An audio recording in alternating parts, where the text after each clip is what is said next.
Welcome अमर sir YouTube channel, इस पर आप सबों का स्वागत है।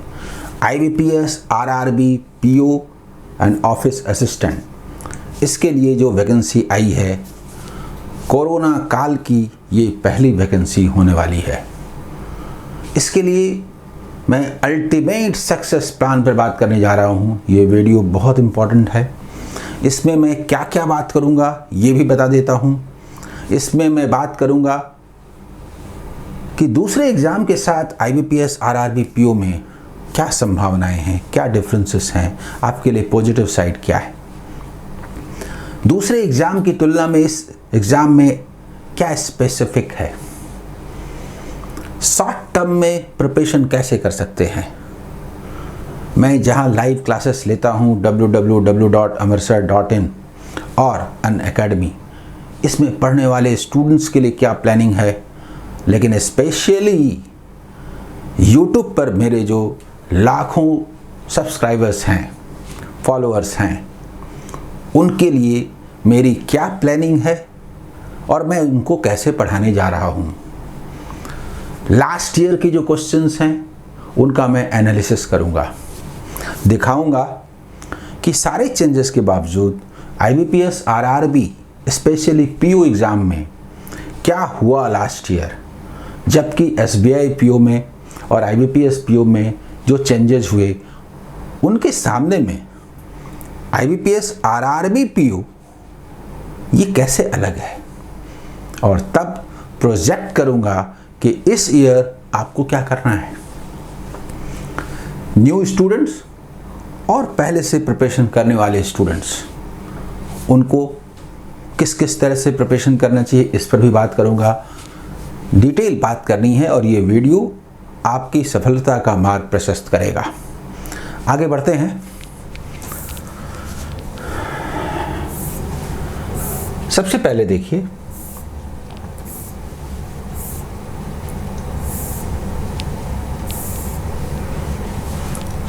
ये जो डेट्स आए हैं टेंटेटिव, मैं नोटिफिकेशन में नहीं जा रहा आज, वो आप पढ़ लीजिएगा ऑफिशियल जो साइट है उस पर। मैं सिर्फ बात कर रहा हूँ कि सक्सेस प्लान के लिए उनका कितना क्या रिलेवेंस है। जैसे डेट्स हैं, तो आप जो डेट्स देखते हैं कि ऑनलाइन जो प्रिलिमिनरी एग्ज़ाम है वो सितंबर लास्ट से लेके अक्टूबर फर्स्ट वीक में होने का है। लास्ट डेट जो एप्लीकेशन का है 1 जुलाई से शुरू हो करके, वो आपका एक तरह से देखिए जो लास्ट जाता है पेमेंट जो ये है 21 जुलाई तक है। इसका जो मेन एग्ज़ाम होना है वो अक्टूबर नवंबर में होना है। मुश्किल से 1 मंथ का टाइम मिलेगा। तो प्री और मेन एग्ज़ाम के लिए किसका प्रिपरेशन करें, दोनों में किसको लें, नहीं लें, इस पर भी मैं बात करूंगा।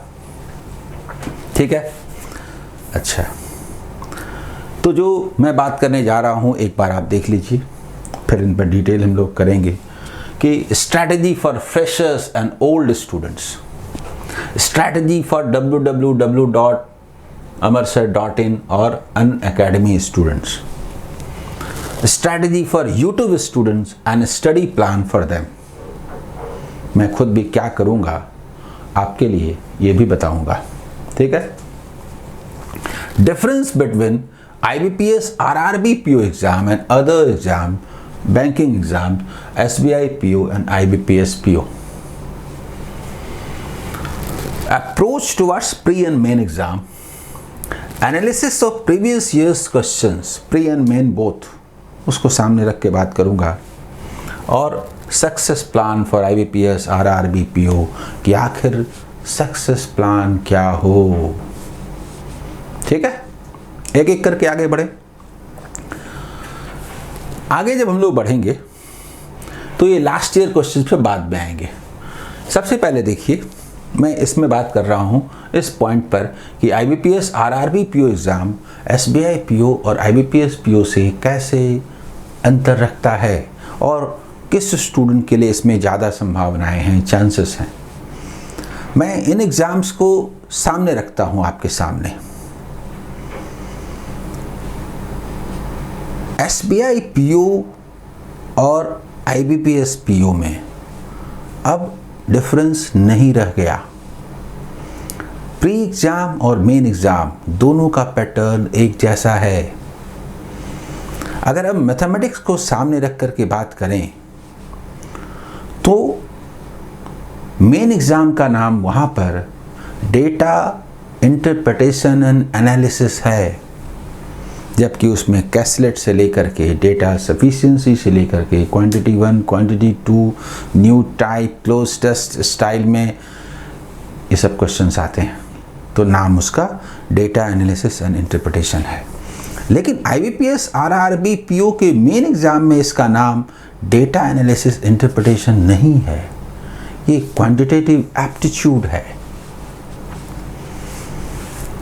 आप एग्ज़ाम्स को अगर सामने रखेंगे तो आपको दिखाई देता है कि SBI क्लर्क का मेन एग्ज़ाम, IBPS क्लर्क का मेन एग्ज़ाम और IBPS RRB PO का मेन एग्ज़ाम एक जैसा है, एक लेवल पर है। इसका मायने क्या है? जनरल मैथमेटिक्स और DI बेस्ट मैथमेटिक्स जो प्री और मेन होते हैं उनके बीच में यानी एक अच्छा sizable number miscellaneous word problems का होता है। यानी पढ़ने का जो अप्रोच है ये अलग होगा।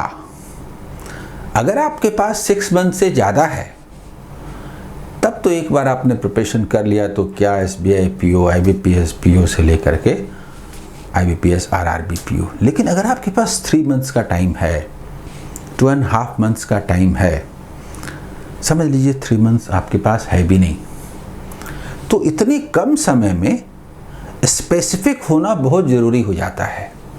आप IBPS या SBI PO के लिए कर रहे हैं या IBPS RRB PO के लिए कर रहे हैं, ये मैटर करता है, क्योंकि 3 मंथ से कम समय में आपको जो ज़रूरी चीज़ें नहीं हैं उनको छोड़नी है, और जो ज़रूरी है मतलब डिसिप्लिन स्टडी, इसका अपना ही माने है।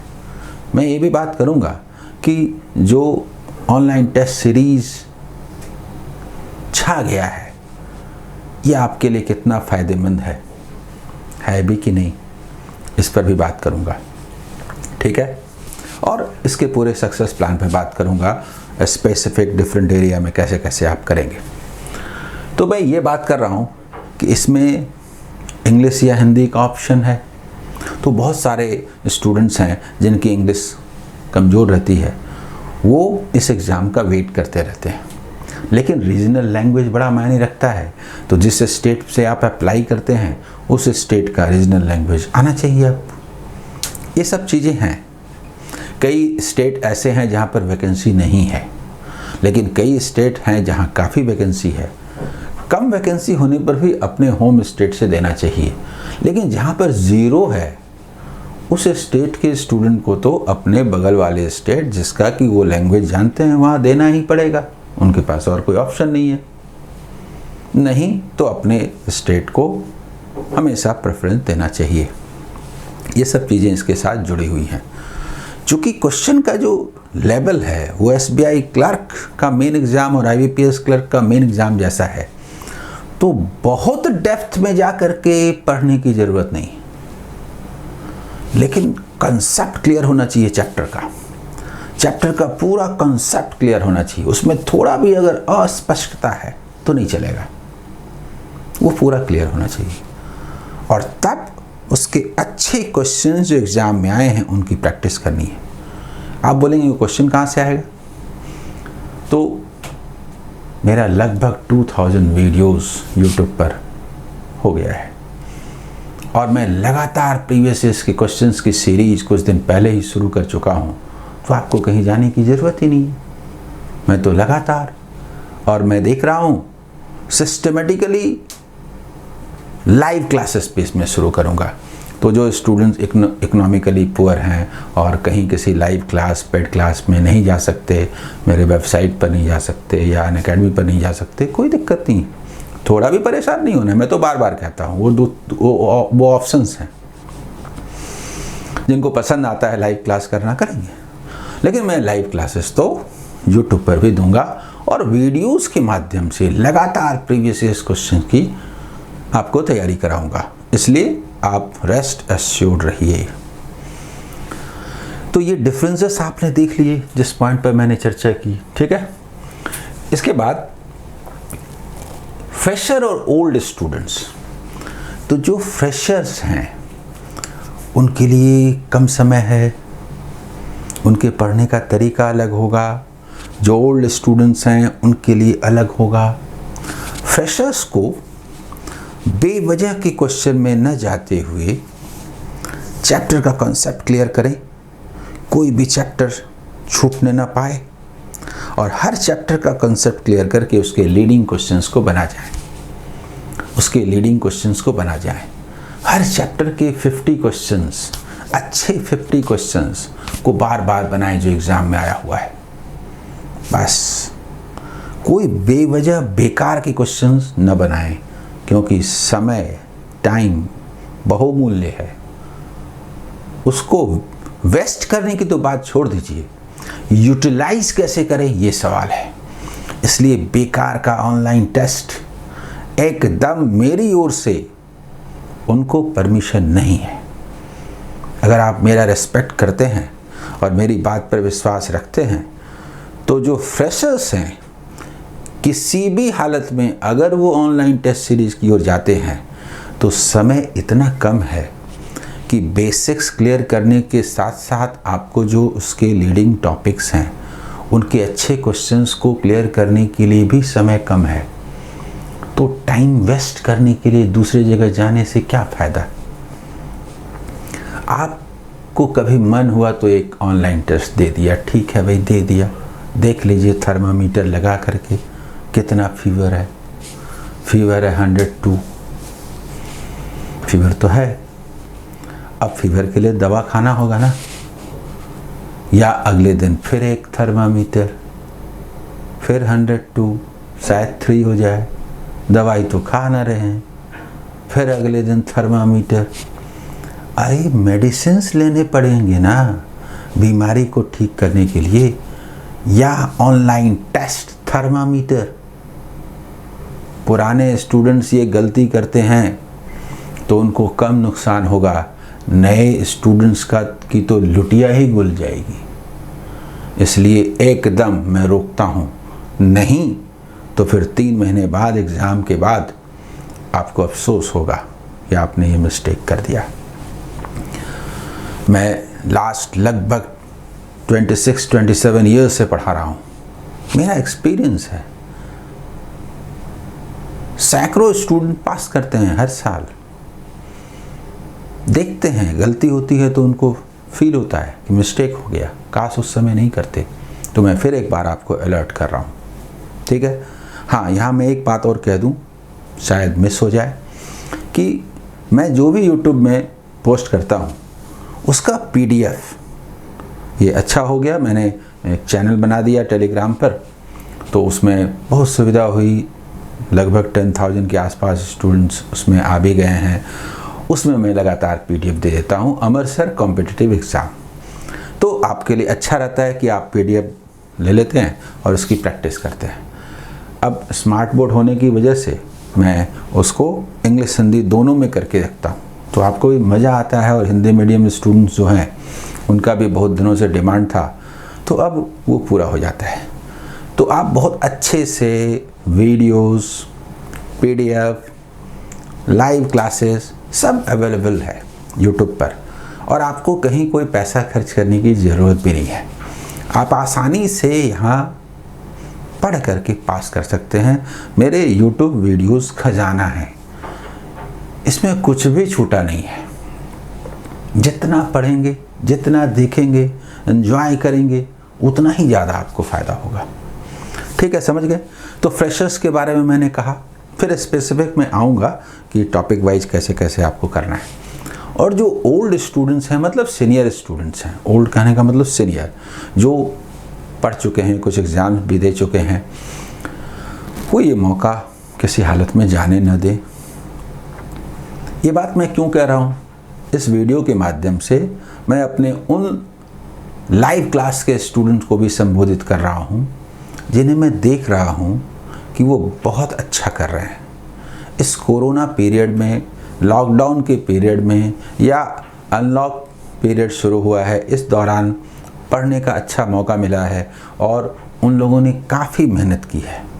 मुझे पूरी उम्मीद है कि सैकड़ों की संख्या में वो जो मेरे ऑनलाइन लाइव स्टूडेंट्स हैं, आप सभी भी हैं यूट्यूब पर, लेकिन होता क्या है, जब रोज़ लाइव लेते हैं तो उन्हें मैं पहचान जाता हूँ। उनकी आईडी होती है, रोज़ वो कमेंट करते हैं तो वो मेरे नज़र के सामने रहते हैं। तो मैं देख रहा हूँ कि वो सब बहुत अच्छी स्थिति में है, वो पास करने जा रहे हैं। उनको मेरा एक ही संदेश है कि एग्ज़ाम का जो लेवल है आप उससे ज़्यादा ऊंचा उठ चुके हैं।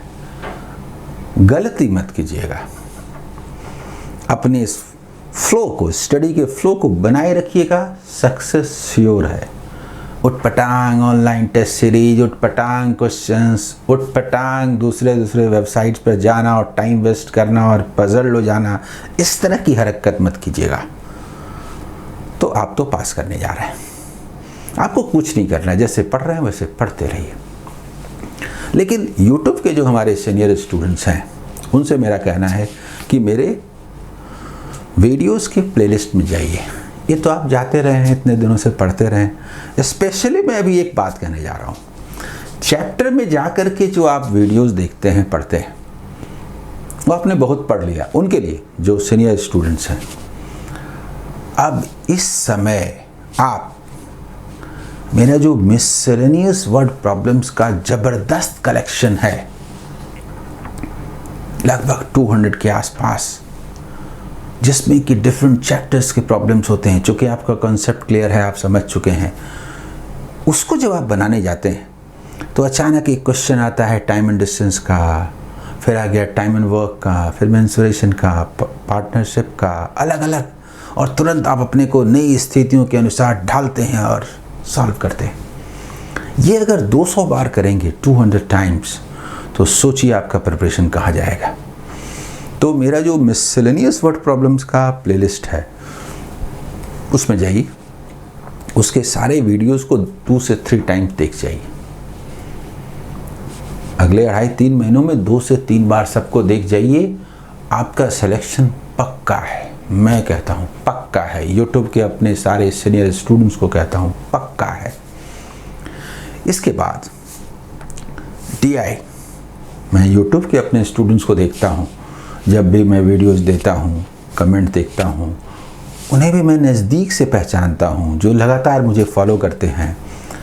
आपको विश्वास होगा कि आप जितना अपने बारे में जानते हैं, आप मुझसे मिले नहीं, आप सिर्फ कमेंट्स करते हैं। मैं आपको आपसे ज़्यादा जानता हूँ। कैसे? कोई वीडियो आपने देखा, उसमें एक अलग तरह का क्वेश्चन है, क्वेश्चन का अलग मैप है, और उस मैप के मुताबिक जब उस क्वेश्चन को आपने सॉल्व किया या आप अपना प्रॉब्लम्स लिखा, तो मुझे समझ में आता है कि आपकी दिक्कत कहाँ है। अगले वीडियो में मैं कोशिश करता हूँ आपके उन प्रॉब्लम्स को सॉल्व करने का, एक्सप्लेनेशन में उसको शामिल करने का। मेरा आपसे कन्वर्सेशन नहीं होता, आप डिमांड भी नहीं करते, या करते भी होंगे तो मैं देख नहीं पाता। जस्ट जो कमेंट करते हैं यूट्यूब पर, वो कमेंट्स मुझे इशारा करता है अगले वीडियो में जहाँ तक संभव हो आपके उस प्रॉब्लम्स को मैं एक्सप्लेन कर दूँ, सॉल्व करने का प्रयास करूँ। तो मैं आपको जानता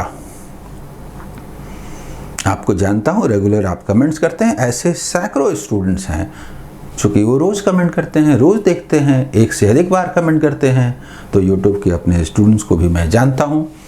तो मैं ये कह रहा हूँ कि आप बहुत अच्छा कर रहे हैं, बहुत अच्छा कर रहे हैं। आप स्पेसिफिक हो जाइए, मिसलेनियस वर्ड प्रॉब्लम्स के प्लेलिस्ट में जाकर के उनके वीडियोस को देखें।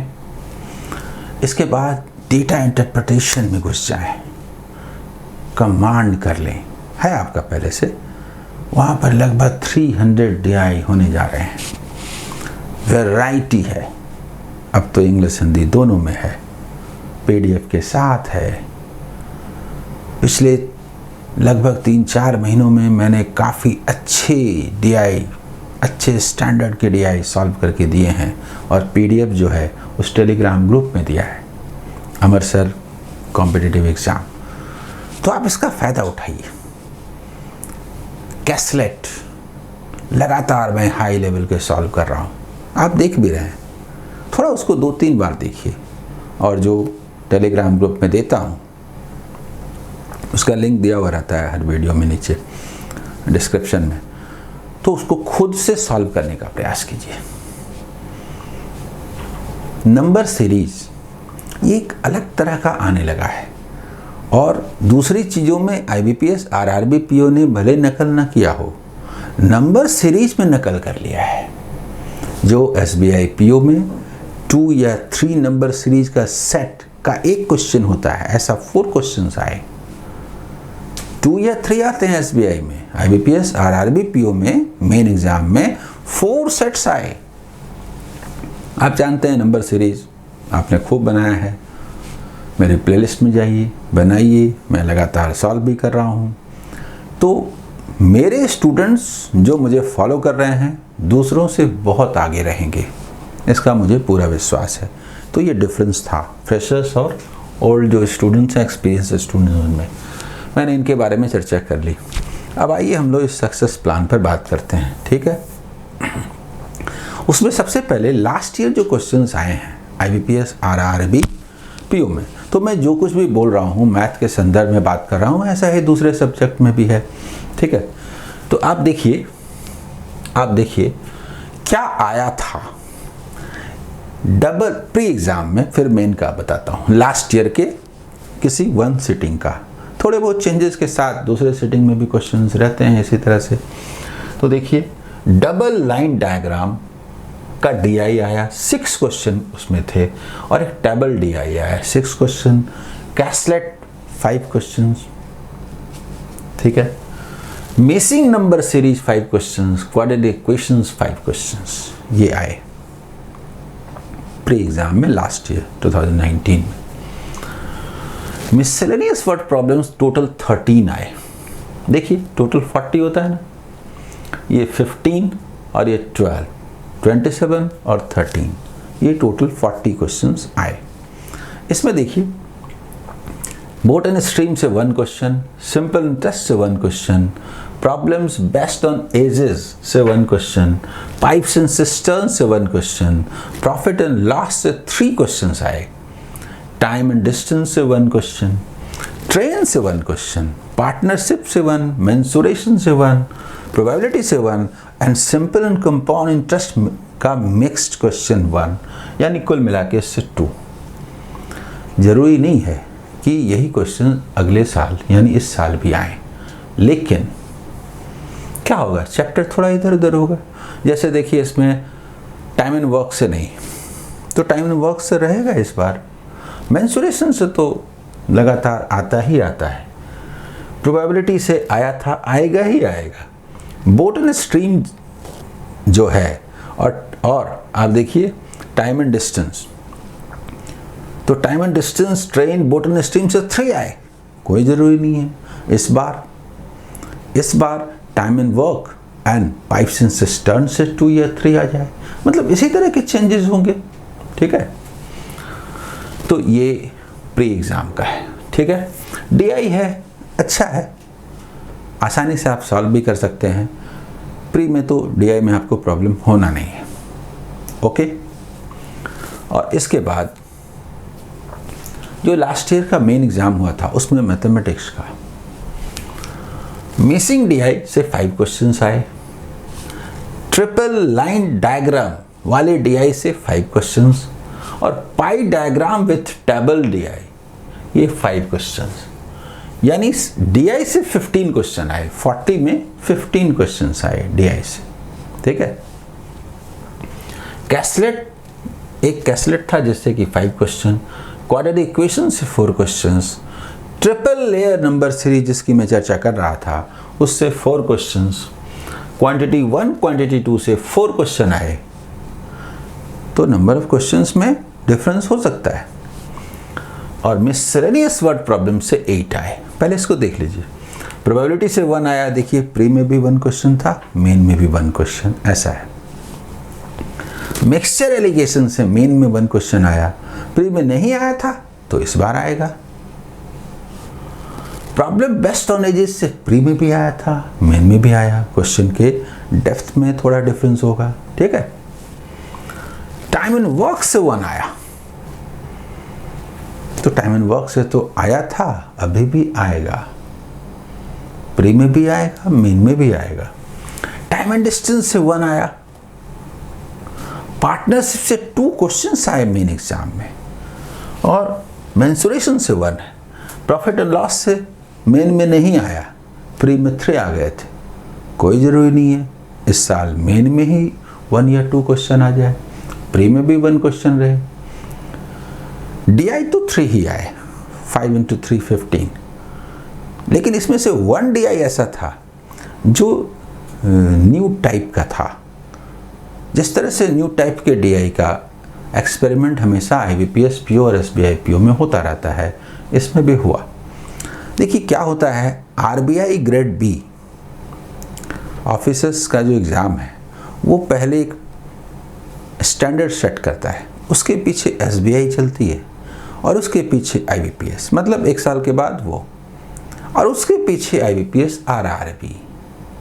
तो सबसे पीछे IBPS RRB है जो पीछे पीछे कुछ कुछ चीज़ों को लेके चलती है। ऐसा क्यों है? क्योंकि RRB इसके स्टूडेंट को गांव में रह के पढ़ना है, तो वैसा ही एनवायरनमेंट होना चाहिए। इसीलिए एग्ज़ाम पैटर्न में भी चेंजेस कम होते हैं, गाँव में चेंजेस कम होते हैं। शहरों में रोज़ स्थितियाँ बदलती हैं, तो रोज़ क्वेश्चंस के नेचर बदलेंगे, जिसके अनुसार बैंक में पास करने वाले स्टूडेंट्स को नए कंडीशंस में एडजस्ट करने आता है कि नहीं, ये भी चेक हो। एग्ज़ाम में तो यही टेस्ट होता है, इसीलिए एग्ज़ाम पैटर्न होता है। इसीलिए हमेशा चाहे कितना भी चेंज हो, IBPS RRB चाहे PO हो या ऑफिस असिस्टेंट, इसका नेचर अलग ही रहेगा, और IBPS SBI का लगभग एक जैसा रहेगा। वो दोनों एक दूसरे से आगे निकलना चाहते हैं। 2017 में काफ़ी टफ क्वेश्चंस मेन एग्ज़ाम में SBI PO ने पूछा था, IBPS ने सिंपल ही पूछा था। 18 में भी कम ही था, 19 में उसने सारे रिकॉर्ड तोड़ दिए और SBI से भी आगे निकल गया। तो उनके बीच यही कंपटीशन है, ठीक है। अब आइए आप इसका पूरा कंपोजिट नक्शा देखिए। ऐसा है कि इसका सेक्शनल जो प्री एग्ज़ाम है, देखिए आप देखिए नेम सब कुछ सेम है, सिर्फ यहाँ पर न्यूमेरिकल एबिलिटी और यहाँ क्वांटिटेटिव एप्टीट्यूड लिखा हुआ है। इसमें देखिए यहाँ से दिखाता हूँ, ठीक है। न्यूमेरिकल एबिलिटी और क्वांटिटेटिव एप्टीट्यूड, बाकी 40 क्वेश्चंस हैं, 80 हैं। कंपोजिट टाइम है 45 मिनट्स, तो 45 मिनट्स का कंपोजिट टाइम है, यानी 22.5 मिनट्स मिलते हैं 40 क्वेश्चंस के लिए। क्वेश्चंस आसान रहते हैं, 2 ही है, लैंग्वेज तो है नहीं, दोनों में ही देख लीजिए। क्वेश्चंस आसान रहते हैं, जो पढ़ने का तरीका मैंने आपको बताया उसके मुताबिक आप आसानी से कर सकते हैं। आसानी से करने का मतलब जो सीरियस होकर के ठीक से प्रिपरेशन करेंगे उनके लिए आसान है, लेकिन जो पढ़ेंगे नहीं, देखिए मूल बात क्या है, पढ़ना। एक चैप्टर उठा के उसको पढ़ना, उसको समझना, इसका कोई विकल्प हो ही नहीं सकता। आप एवरेज उठाते हैं तो एवरेज आपको समझ में आना चाहिए, समझ में नहीं आया तो किसी एग्ज़ाम का क्वेश्चन बनने वाला नहीं है। फॉर्मूला सिर्फ रट लेंगे तो नहीं होगा। आजकल जो क्वेश्चंस आ रहे हैं फॉर्मूले को अप्लाई करना आता है कि नहीं, ये टेस्ट होता है। इसलिए कॉन्सेप्ट विथ फॉर्मूला, कॉन्सेप्ट सबसे ऊपर है। ये ध्यान में रख करके, यानी कोई भी चैप्टर उठाइए तो उसको शॉर्टकट में न जाएं, उसके कॉन्सेप्ट को बढ़िया से समझें और उसका एप्लीकेशन आना चाहिए, और कुछ क्वेश्चंस खुद से बनना चाहिए। सॉल्व है ठीक है, लेकिन कुछ क्वेश्चन को खुद सॉल्व करना पड़ेगा, क्योंकि एग्ज़ाम में तो कोई आपको हेल्प नहीं करेगा, आपको खुद ही सॉल्व करना है। और एक बात, जनरली जो इंग्लिश मीडियम के बच्चे होते हैं वो एक बार कुछ पढ़ लेते हैं बुक, कंप्लीट, फिर second chapter complete, third complete, complete. ऐसा नहीं होता है। उसको जब तक दोबारा ना बनाएंगे कंप्लीट कैसे होगा? तीसरी बार नहीं बनाएंगे कंप्लीट कैसे होगा? तो ये हमेशा याद रखिए, जिस चैप्टर और जिन क्वेश्चंस को आप पढ़ते हैं, जब तक आप उसको कई बार सॉल्व नहीं करेंगे तब तक उस चैप्टर का प्रैक्टिकल एप्लीकेशन नहीं होगा, फिर पढ़ना बेकार है। ऐसा नहीं, प्रवृत्ति होती है स्टूडेंट्स की कि एक क्वेश्चन सामने आया, ये तो मेरा बनाया हुआ है। भाई तो सब एक बार बना लीजिए तो हो गया, आप कंप्यूटर हैं, फीड कर दिए, बनाया हुआ है। अरे उसको बार बार बनाइए ताकि उस तरह के क्वेश्चन आए विथ डिफरेंट डेटा, तुरंत आप सॉल्व कर सकें। आपको कम समय में सॉल्व करना है। एक इंपॉर्टेंट बात है जो छूटे नहीं, प्री और मेन का कॉम्बिनेशन कैसा हो प्रिपरेशन के लिए, इस पर मुझे बात करना है। ये बहुत इंपॉर्टेंट है। और देखिए मेन एग्जाम में क्या है, ये 5 सेक्शन है। देखिए ना, दोनों में एक ही है। एक कंप्यूटर नॉलेज जो जोड़ा गया है, क्वेश्चन तो 40-40 करके हैं 205 सेक्शंस में, और मार्क्स भी सभी 40-40 हैं कुछ चेंजेस के साथ। तो 40-40 तो हैं, लेकिन कंप्यूटर में 40 क्वेश्चन के लिए 20 मार्क्स रख के 20 निकाल लिया गया, 10 रीजनिंग और 10 मैथ्स। यानी वहाँ 40 क्वेश्चन के लिए 50 मार्क्स। लेकिन मेन एग्ज़ाम में ये बड़ा मायने रखता है। होता ये, कितना भी आप मैथमेटिक्स सोच लेते हैं, रीजनिंग सोच लेते हैं, हर स्टूडेंट का अपना वीकनेस होता है। और ये एग्जामिनेशन है, कुछ ना कुछ गलती हो ही जाती है, कुछ ना कुछ गड़बड़ हो ही जाता है। ऐसी स्थिति में कंप्यूटर और जो जनरल अवेयरनेस है, ये बड़ा इम्पॉर्टेंट होता है। यानी किसी भी सेक्शन को छोड़ने का नहीं है। जो जनरल अवेयरनेस है, इकोनॉमिकल एस्पेक्ट में आप डेली न्यूज़पेपर पढ़ेंगे, आपके पास डिफरेंट सोर्स हो सकते हैं, और मैं उसके लिए आपको बांधना नहीं चाहता। जो करंट अफेयर्स जहाँ से पढ़ते हैं पढ़ते रहिए, मुझे रोकना नहीं है। कोई किसी वेबसाइट को फॉलो करते होंगे, कोई किसी टीचर को फॉलो करते होंगे, मुझे किन्हीं को रोकना नहीं है। जो करते हैं करते रहिए। लेकिन एक बात कहनी है, एक टीचर कितना करंट अफेयर्स आपको बताइए। मैं रोज 10 तो बता दूं तो क्या हो जाएगा?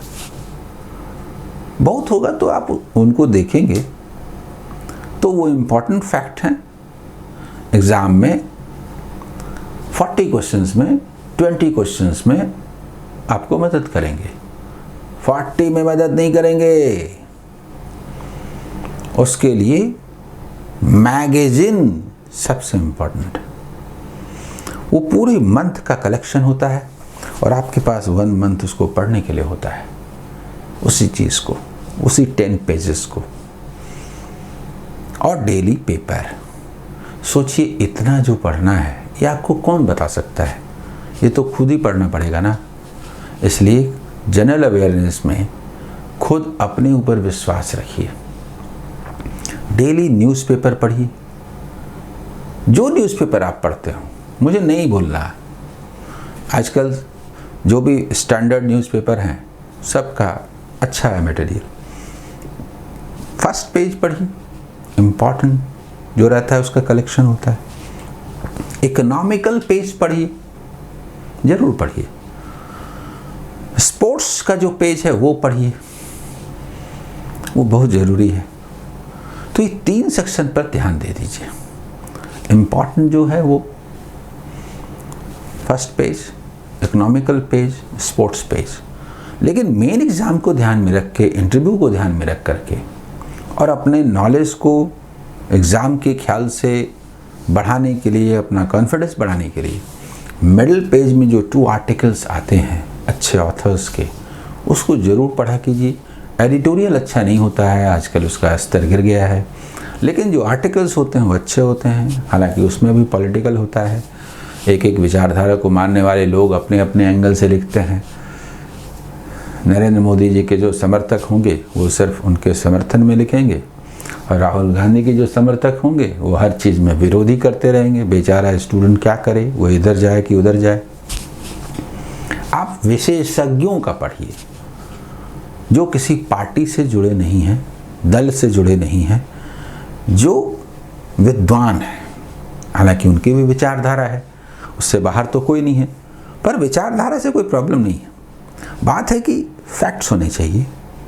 आप एक स्टूडेंट हैं, विचारधारा आपकी भी होगी, आप में भी कोई, आप बीजेपी के समर्थक होंगे, कोई कांग्रेस के होंगे, कोई लेफ्ट के होंगे, अलग बात है। लेकिन एक सही रास्ता होता है, सही घटना होती है, उसका विश्लेषण होता है, उसके फैक्ट्स होते हैं। एक स्टूडेंट के रूप में आप उसको देखिए।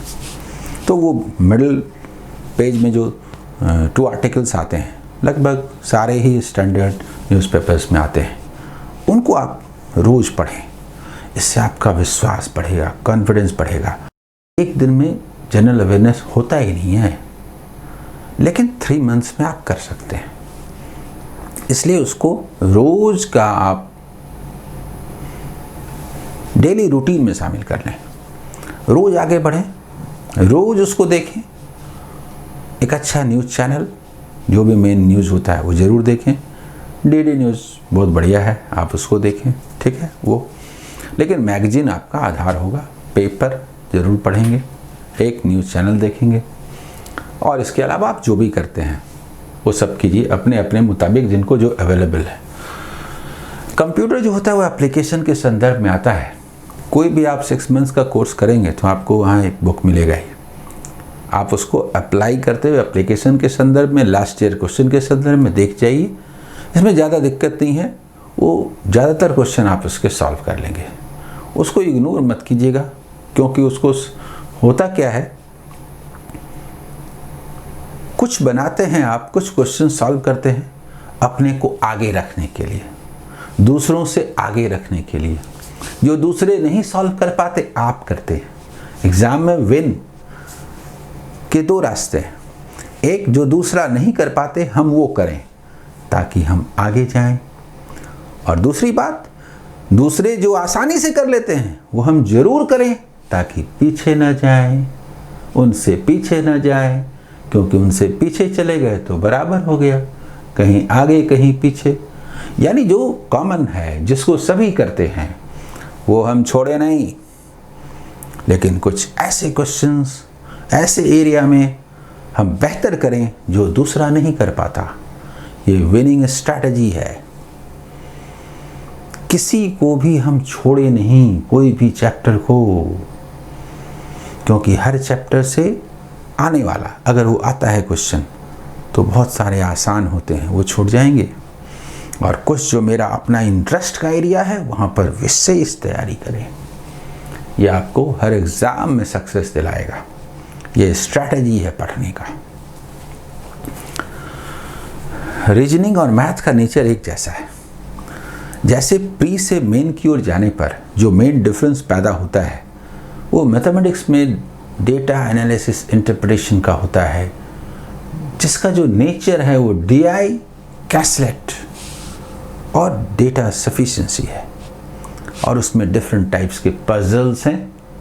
DI प्री में भी होता है, मेन में भी होता है। प्री में कम, मेन में DI बेस्ट क्वेश्चंस होते हैं, एनालिसिस एंड इंटरप्रिटेशन। और रीजनिंग में भी डिफरेंट टाइप्स के पजल्स, चाहे वो ब्लड रिलेशंस पर हो, सिटिंग अरेंजमेंट पर हो, तरह तरह का, हॉरिजॉन्टल, वर्टिकल, सर्कुलर। रीजनिंग में पजल्स पर यदि आप विजय प्राप्त नहीं करते तो एग्जाम पास करना मुश्किल है। लेकिन परेशान नहीं होना है, पजल्स की वैरायटी होती है। आपसे सारे पजल्स नहीं बनेंगे ऐसा नहीं हो सकता। किसी को ब्लड रिलेशन में प्रॉब्लम हो सकता है, तो उनको सिटिंग अरेंजमेंट में प्रॉब्लम नहीं होगा। तो उसमें से जो एरिया आप बढ़िया से कर सकते हैं वो कीजिए। जैसे मैंने कहा, किसी को छोड़ना नहीं है, और कुछ में स्पेशल ये आपको जीतने की ओर ले जाएगा। क्लियर? अब मैं ये कहना चाह रहा हूं, आइए, ठीक है, अब मैं ये कहना चाह रहा हूं, बेवजह का ऑनलाइन टेस्ट सीरीज मत दीजिए, लेकिन प्रीवियस ईयर्स के क्वेश्चंस अगर कोई टेस्ट सीरीज के रूप में देता है तो वो आप दे सकते हैं। चैप्टर के अनुसार अगर कोई टेस्ट सीरीज अवेलेबल है तो वो दे सकते हैं। क्यों? मैं जितना ही बेकार का ऑनलाइन टेस्ट सीरीज का विरोध करता हूं, उतना ही ज़्यादा चैप्टर वाइज टेस्ट सीरीज का समर्थन करता हूं। मान लीजिए प्रॉब्लम बेस्ड ऑन एजेस, तो उस टेस्ट में सारे क्वेश्चन तो रहेंगे एजेस के, तो एजेस के रहेंगे और लगातार आप 10 क्वेश्चंस के एजेस के 10 टेस्ट दे देंगे, तो लगभग अगर क्वेश्चन का रिपीटिशन भी होता हो तो 60-70 क्वेश्चंस आप अच्छे बना लेंगे। अब आप मुझे बताइए, एक चैप्टर के 60-70 क्वेश्चंस को बनाने का मतलब उस चैप्टर का ओर छोर सब जान जाना। ये टेस्ट आपको चैप्टर पर कमांड करवाता है। जो एक्सपीरियंस स्टूडेंट है वो इस बात पर ध्यान दें, जब आप पढ़ते हैं, प्रिपरेशन करते हैं, तो आप ओवरऑल टेस्ट की ओर न जाएं, इवन मैथमेटिक्स के टेस्ट की ओर भी न जाएं। आप नंबर सीरीज माने नंबर सीरीज, DI माने DI, 2DI 10 मिनट्स होता है कि नहीं, प्री वाला 2DI यानी 10 क्वेश्चंस 10 मिनट्स, ये प्री के लिए दिया। एग्जाम में थोड़ा कम 8 मिनट्स में बनाइएगा, 7-8 मिनट्स में बनाइएगा धीरे धीरे। लेकिन 5 क्वेश्चन का मेन का एक DI 10 मिनट्स में आप सॉल्व कर लेते हैं तो ठीक है, अच्छा है। तो आप लगभग 8 to 10 मिनट्स में 5 क्वेश्चंस का मेन का एक DI जिसके 5 क्वेश्चंस होते हैं, उसका टेस्ट दीजिए बार बार, 1 2 3 4 5 ऐसे करके। ये आपको कॉन्फिडेंस भी दिलाएगा, कमांड भी दिलाए, चैप्टर पर कमांड भी होगा। वैसे ही नंबर सीरीज, वैसे ही अप्रॉक्सीमेशन, वैसे ही दूसरे सेक्शन में जब उसके 150-200 क्वेश्चंस को टेस्ट के रूप में बना जाएंगे, ज़बरदस्त कमांड होगा और कॉन्फिडेंस भी आएगा। प्री और मेन एग्ज़ाम के बारे में मैं कह रहा था, ये बाजार है, बाजार होना बुरा नहीं है, वो मुनाफे के लिए काम करते हैं। कोई वेबसाइट काम करता है, कोई ऐप काम करता है, तो मुनाफे के लिए तो काम करेगा ही ना, नहीं तो बंद नहीं हो जाएगा। तो उनको काम करने दीजिए मुनाफे के लिए। आपको क्या मुनाफा होता है ये मायने रखता है। अब उनको मुनाफा होता है प्री के लिए एक कोर्स निकाल देने का और फिर मेन के लिए 10 दिन का एक कोर्स निकाल देने का, ये उनके लिए फ़ायदेमंद होता है। लेकिन ये आपके लिए बड़ा खतरनाक है। कोई पैसा लेता है, लीजिए भाई, लेकिन मुझे मेरा मार्ग तो दिखाइए, रास्ता तो दिखाइए। आप अगर आज प्रिपरेशन शुरू करते हैं तो आपको प्री और मेन दोनों ही लेके चलना पड़ेगा। मेन एग्जाम के लिए 1 मंथ मिलेगा ही नहीं, कर ही नहीं सकते। बेस्ट अप्रोच है कि आप कुछ सेलेक्ट करके ऐसे चैप्टर्स जो मेन एग्जाम में आते हैं, मतलब मैथमेटिक्स में time and distance, strain, Borden stream, time and work, pipes and cistern, ये 5 चैप्टर्स मैंने कहा। इसके बाद परमुटेशन, कॉम्बिनेशन, प्रोबेबिलिटी। अगर और इसको बढ़ाना है तो partnership, simple and compound interest, थोड़ा सा और तो एलिगेशन। इन चैप्टर्स से प्री में भी आएंगे, मेन में भी आएंगे। आप मेन एग्जाम को ध्यान में रख करके अभी से 1 मंथ जो चैप्टर्स मैंने कहा उसको पढ़ जाइए। प्री में भी इन सेक्शन से कम 5 से 6 क्वेश्चन आएंगे और मेन में भी लगभग 10 क्वेश्चन तक आएंगे। ये आपके सक्सेस के लिए आधार होगा। 1 मंथ मेन एग्ज़ाम का स्पेशली पढ़ने के बाद प्री का थोड़ा थोड़ा पढ़ेंगे। मेन में 80% वेटेज होगा। अभी मेन में 80% वेटेज होगा, प्री में 20% होगा, ये मैं बोल रहा हूँ आपको। और 1 मंथ के बाद 20% मेन में होगा और प्री पर कंसंट्रेट करेंगे और एग्ज़ाम से पहले लगभग 1.5 से 2 महीने खूब बढ़िया से प्री के लिए पढ़ेंगे। और ये जो आप मेन के लिए पढ़े तो प्री में भी आएगा, आपको आसानी से सक्सेस मिलेगा। लेकिन बाजार क्या कहता है? मार्केट ये कहता है प्री प्री प्री। क्यों? अरे मेन इसका प्रिपरेशन करने वाला स्टूडेंट से कोई वेबसाइट चलता है, कोई यूट्यूब चैनल चलेगा? मेन में मुश्किल से 8-10 हज़ार स्टूडेंट होंगे जो देखेंगे, 15,000 होंगे, 20,000 होंगे, लाखों की संख्या में प्री का प्रिपरेशन करने वाले होते हैं। तो वेबसाइट्स, यूट्यूब चैनल्स, ये सब प्री के बल पर चलते हैं, मेन के बल पर नहीं। लेकिन पास कौन करता है? जो मेन का प्रिपरेशन करता है। इस बात को आप हमेशा समझ लें। मैं बार बार कह रहा हूँ, जो भी चैनल हैं वो मुनाफे के लिए काम कर रहे हैं, करना भी चाहिए। अरे चीन को भगाओ भाई, हमारे लोग मुनाफा कमाएं, चीन क्यों मुनाफा कमाएगा?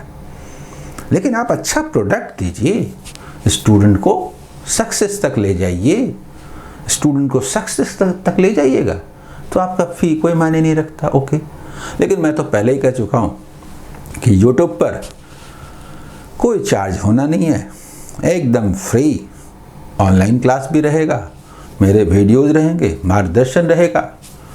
आप बिना कुछ खर्च किए हुए आसानी से पढ़ सकते हैं विथ PDF। तो मैं लगातार आपके साथ हूँ। समय समय पर मैं आपको जो भी प्रॉब्लम्स आते हैं उनको लेकर के मार्गदर्शक वीडियो विजन एंड प्लानिंग के तहत बनाता रहूँगा, आपको हेल्प करता रहूँगा। आप जो भी कमेंट करेंगे, डिमांड करेंगे, मैं पूरा करता रहूँगा। इसका जैसे ही नोटिफिकेशन आया, आप लोग का कमेंट आने लगा, मैंने बस 4-5 घंटे का मुझे टाइम लगा, फिर अगले दिन मैंने इसको पोस्ट करने का फैसला किया, ठीक से सजा करके चीज़ों को रखा।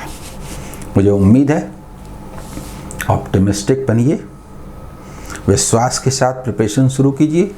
कोई भी बाधा हो उसको आने मत दीजिए, अपने ऊपर हावी मत होने दीजिए। आपको कोई प्रॉब्लम आता है तो आपको लगता है आप बड़ा परेशान है, लगता है ये परेशानी आप ही को है। अरे दुनिया में कौन है जिसको परेशानी नहीं है? किसी के पास पैसा नहीं है, किसी के पास घर में माहौल नहीं है, पैसा तो बहुत है। किसी के पास सब कुछ है, इच्छा ही नहीं है। प्रॉब्लम सबके साथ है। इसलिए आप अपने प्रॉब्लम को बड़ा ना समझें, उसको फेस करने के लिए आगे बढ़ें। All the best.